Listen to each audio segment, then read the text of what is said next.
As Dr. Fahmy said, Islamophobia is not unique. Islamophobia is not unique. It is the offspring of ignorance, and even more, it's the offspring of fear. Ignorance and fear. Okay?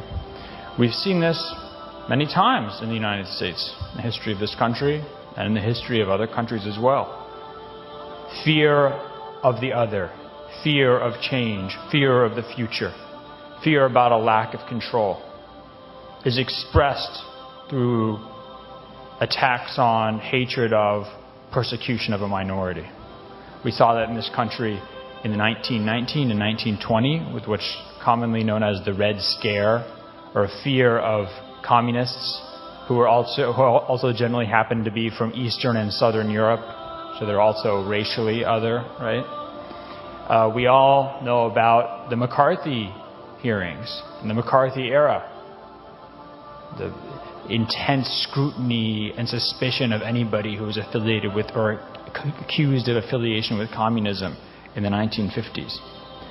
Anti-Semitism in this country and in Central and in fact all parts of Europe in the late 19th century and the early 20th century.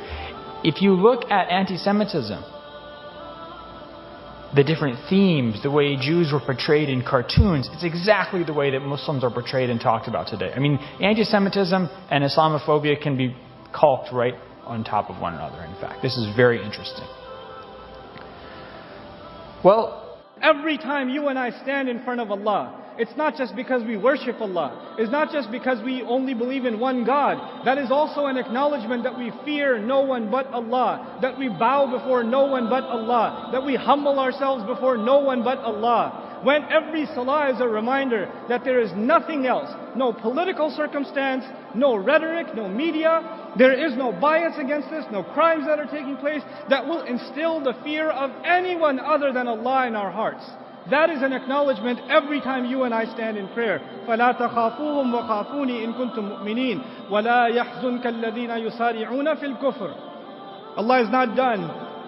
He says, don't let those who are making a lot of efforts for furthering the cause of disbelief, those who are making so many efforts to destroy Islam, those who are making so many efforts to turn believers into disbelievers, those who are making so many efforts to further kufr on the earth, disbelief and disregard of God on the earth. They make a lot of efforts. They have a lot of money. They have a lot of resources. They have a lot of tools. Don't let all of their efforts ever worry you. لا يحزنك الذين يسارعون في الكفر. This is a principle of the Quran. We have forgotten this principle. Ustad Norman, have you seen what they're doing on this website? Do you know this video that they made? Do you know what they said on CNN? Do you know what they said on Fox? Why don't you just recite لا يحزنك الذين يسارعون في الكفر? Don't let their efforts and their schemes and their propaganda ever worry you. إنما نملي لهم ليزدادوا إثما. We're only إنهم لن يضروا الله شيئا. I love this part. إنهم لن يضروا الله شيئا. They, no doubt about it, can't harm Allah at all. I'm baffled by this statement. Allah said, don't worry about their schemes and their plans and their plots and their propaganda. They can't harm who at all? They can't harm Allah at all. I'm not worried about them harming Allah. I was actually kind of worried about them harming me. So I was expecting Allah will say, don't worry about their schemes. They won't harm you. But Allah says what instead?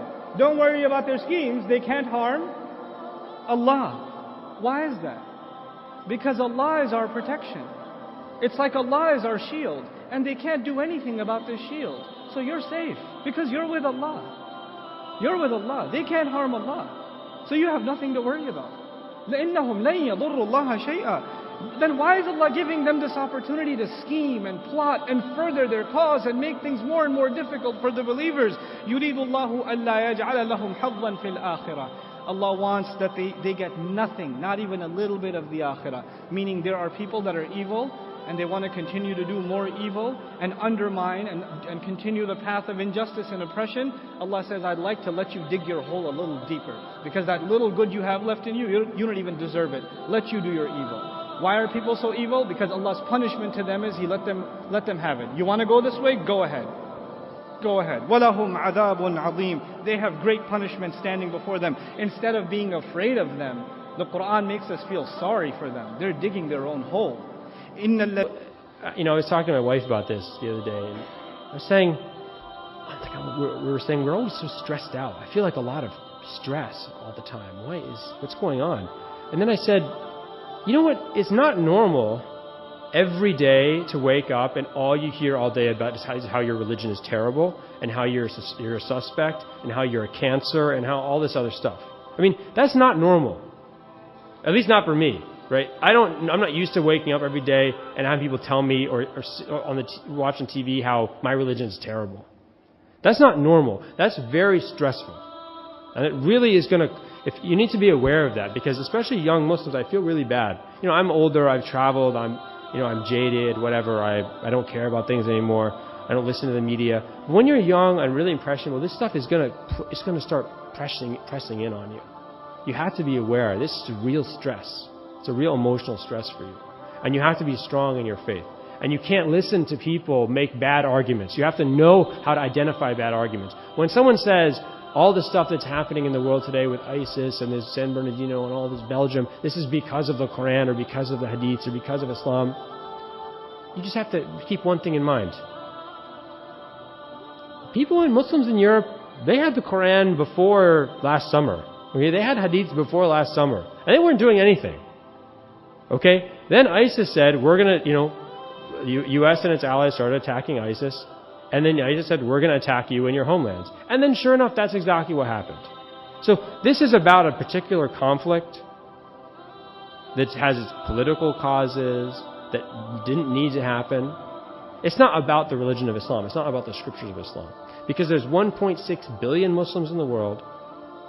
And even if you take the largest number of all the Taliban and all of Boko Haram and all of ISIS and all these groups, and you add all this together and you divide that by 1.6 billion Muslims, you know the number you get? I calculated 0.006%.